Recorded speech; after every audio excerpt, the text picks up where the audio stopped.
प्राप्ति का? जैसा आपने बोला था वैसा ही पेपर मैंने बना दिया है और रजिस्टर भी करा दिया है। ये लीजिए, खुद पढ़ लीजिए।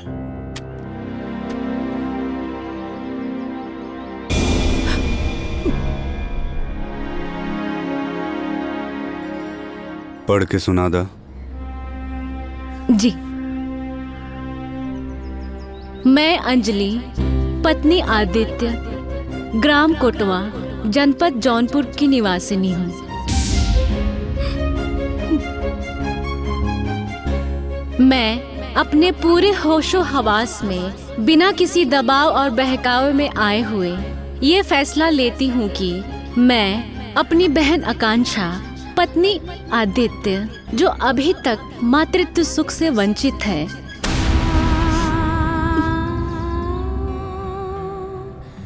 जो भविष्य में कभी माँ नहीं बन सकती, जिनकी संतान प्राप्ति की लालसा पूरी नहीं हो सकती,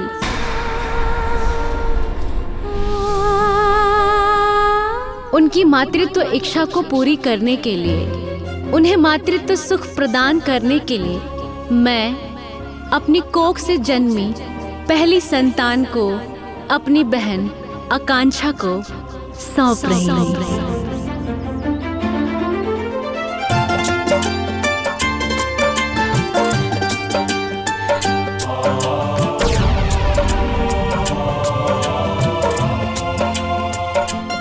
आज और अभी से मेरे इस बच्चे पर मेरी बहन आकांक्षा का पूरा अधिकार होगा।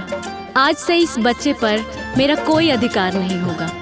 ये कानूनी दस्तावेज में लिख दिया गया है ताकि प्रमाण रहे और वक्त ज़रूरत पर काम आए, और मैं कभी बच्चे के ममता में वशीभूत होकर बच्चे को अपनी बहन आकांक्षा से मांग ना सकूं। अपनी ममता के मोह में आकर अपनी बहन आकांक्षा को कभी ठेस ना पहुंचा सकूं।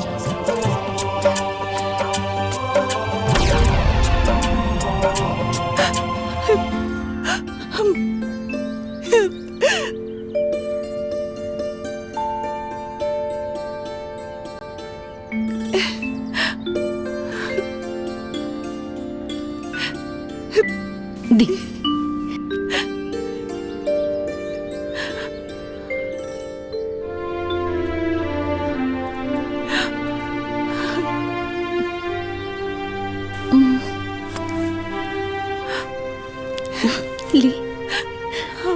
ली अपना बाबू के।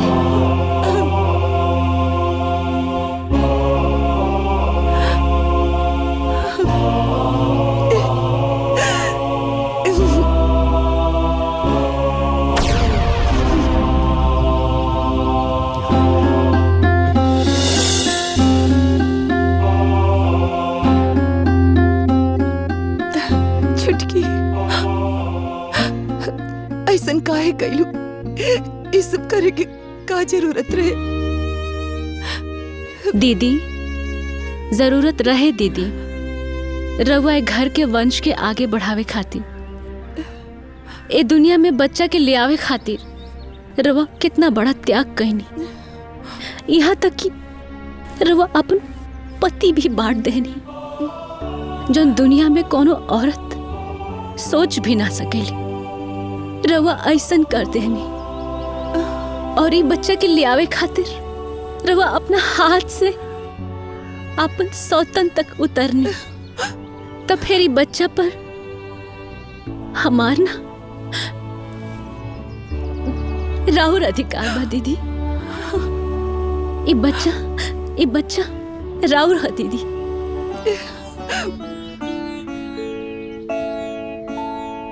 अंजलि,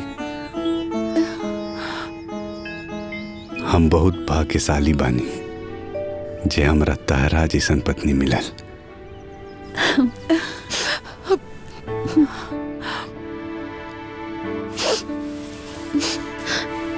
ए जी सुनी ना। हाँ?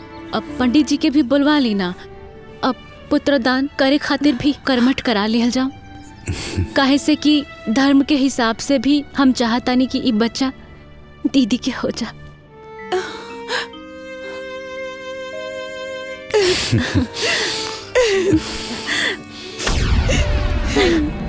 चल चल चल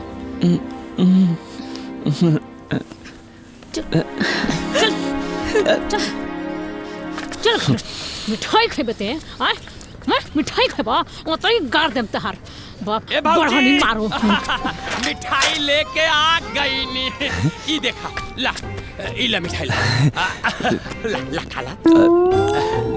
अच्छा लेके आइल बड़ा तो तू ही हुरला।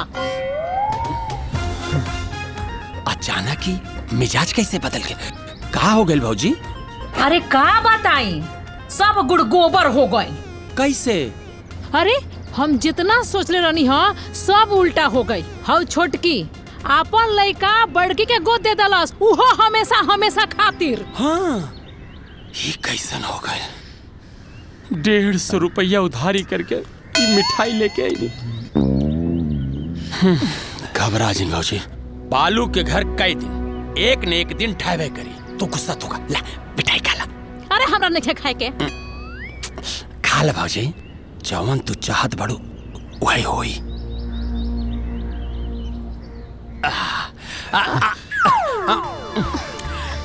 खाला जूठा खाला से प्यार बढ़ेला। कारे जी बढ़ेला कि ना? बढ़ेला। खिया दा फिर हमरो के दिया। जाए बौराहा ला पहले तू हम खाएम। का भौजी साफा जनरेटर पैदा कैले बड़ू का? आ कारे जइवा डीजल पी के पैदा कैले रहले का? जो भी मैं कह रहा हूँ आप उसको दोहराइए। मैं अंजलि देवी सभी देवी देवताओं को सभी देवी देवताओं को साक्षी मानकर साक्षी मानकर अपने पुत्र का दान करती हूँ। अपने पुत्र का दान करती हूँ।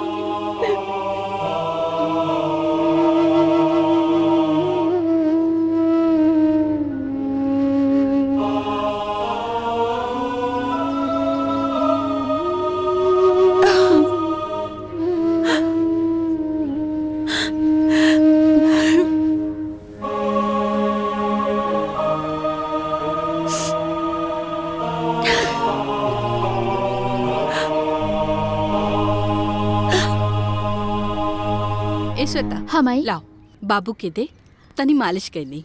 ठीक बा बाबू। अरे हमार बाबू। ए दुल्हन बाबू के मालिश वाला तेल ले आवा जो निकरे नानी के घर से आइल बा।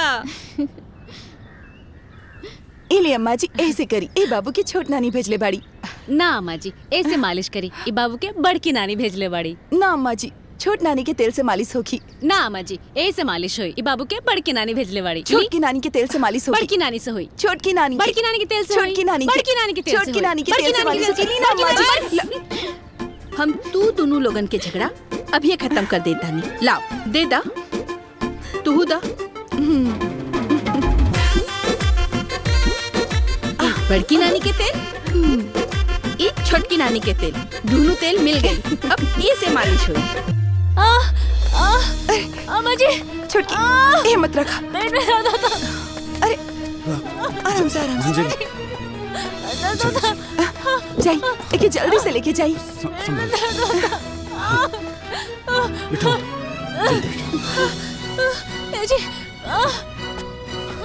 ये आदित्य डॉक्टर साहब से बोल दिए 2 दिन से पेट में दर्द होता। आज बहुत ज्यादा बढ़ गई बा। हाँ माई बता दे।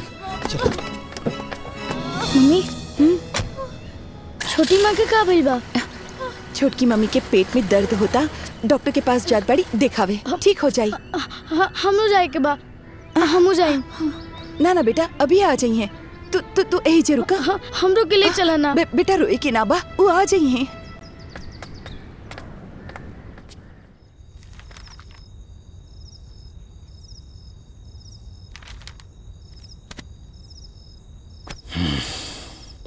देखिए अब ये कभी माँ नहीं बन सकती। माँ नहीं बन सकती?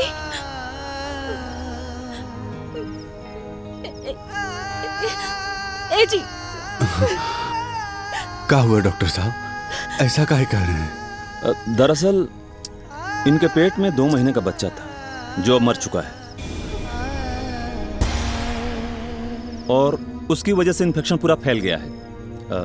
बच्चेदानी निकालनी पड़ेगी, साथ ही बायोप्सी के लिए सैंपल मुंबई भेजना पड़ेगा। भगवान ना करे, लेकिन कैंसर की जांच करानी जरूरी है, वरना कुछ भी हो सकता है।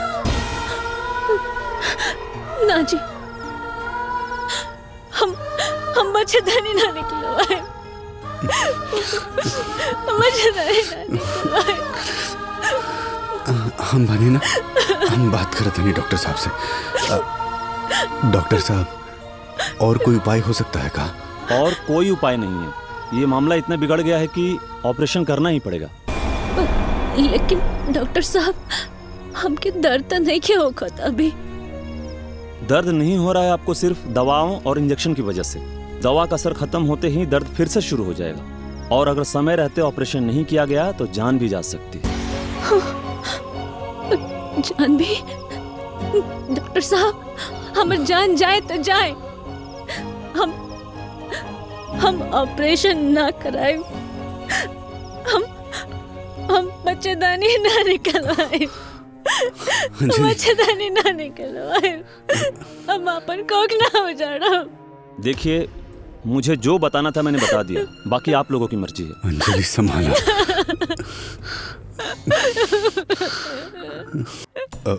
नहीं डॉक्टर साहब, आप इनकी बात मत सुनिए, आप ऑपरेशन की तैयारी करिए।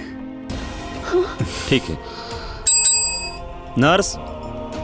यस सर। ऑपरेशन के लिए ओटी रेडी करवाओ। ओके सर।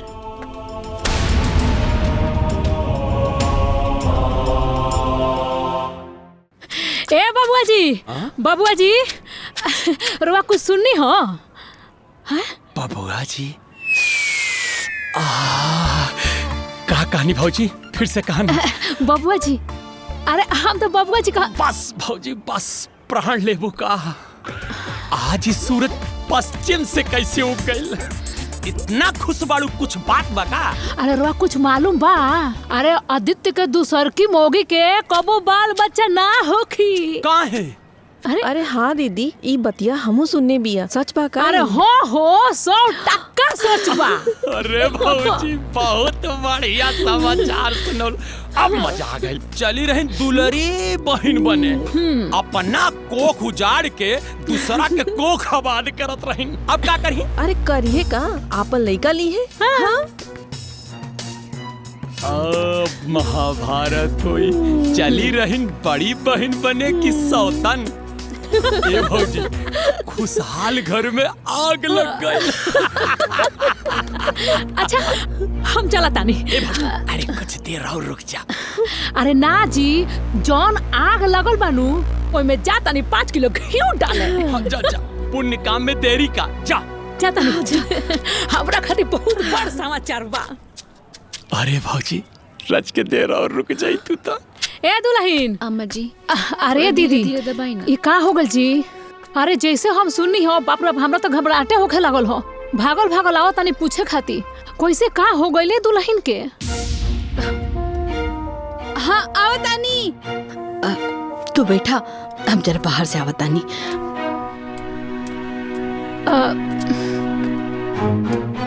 दुल्हन, अब ठीक बाड़ू नु? हाँ चाची जी, ठीक बानी, पहले से बहुत आराम बा।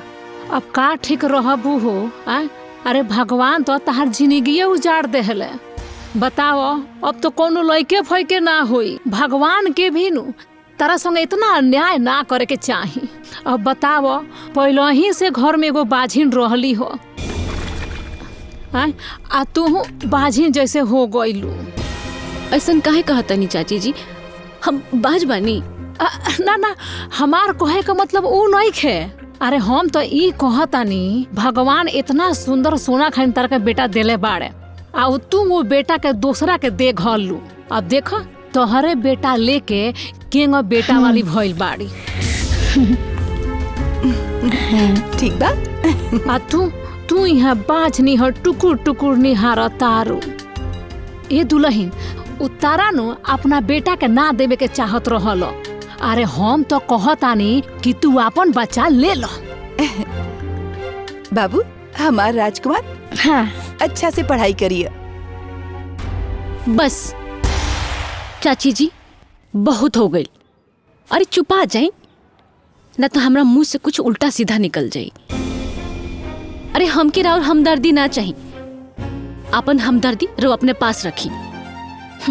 अरे खिसियात का बाड़ू आय, हमरा जौन मोन में आयल हो तौन कह देनी हो।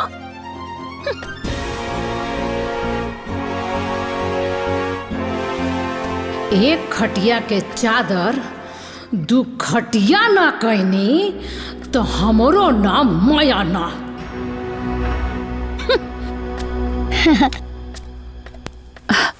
अब ना खाइल जाई बबनी, अब ना खाई। माई ए दुल्हन थोड़ा सा और खा ला ना, बहुत दवाई खाए के बा। अरे अम्मा जी अब ना खाइल जाई ना। थोड़ा सा खा ला। हाँ ए दुल्हन, अरे खूब खाइल पियल करो, देह में ताकत रही तो जल्दी स्वस्थ हो जाइबू। उ कहनो कि दीदी हमरा घर में नूने और आ गइल बा, तो सोचनी ह कि रोवा घरे जाई आ निमकवा ले आई आ इनकर तनी हाल चाल भी पूछ ले आई। बहुत बढ़िया कैलू हा। जा बड़की किचन में बा, वहाँ से ले ला। हाँ, ठीक बा, तू आराम कर। बड़को ए बड़को तनी एक कटोरी नून दो ना, जैसे हमार आई नु हम लौटा दे। अरे ले ला चाची, एमी लौटावे के कोनो बात बा, अभी देते तानी रुकी। अरे केहू से लिहल सामान तो लौटा ही के नु पड़ेला। और वैसे भी जे कर्जा देला ओकरा जहिया घटेला तहिया मांगियो लेला। ए दुल्हन, बुरा ना मानो तो एगो बात कही। बोली। देख छोटकू के तो अब बाल बच्चा होखबे ना करे, भगवान ना करस काल के अपन बेटा मांग ली है तो हार गोद तो फिर से सुन हो जाई। ना ना चाची, ऐसे नहीं हो सकत। अरे दुल्हन तू बहुत साफ दिल के बाड़ू, तेरा दिल में कोनो छल कपट नहीं खे, बाकी तू दुनियादारी के जानत नहीं खू। हमरा बात से तू सतर्क हो जाई हो, एक ना एक दिन आपन खून अपना खून के खींचिए लेला। हाँ अच्छा द, हाँ, हम चलता नहीं।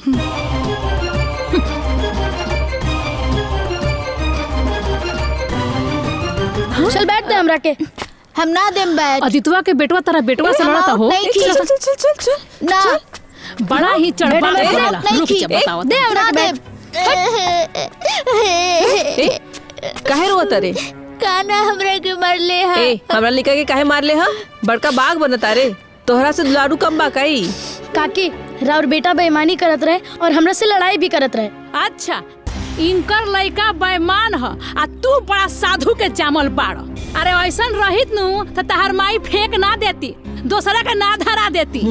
काकी रवा हमरा माई के कुछ मत बोली। हमरा माई के कुछ मत कही, बड़का आइल बड़ा माई वाला बन।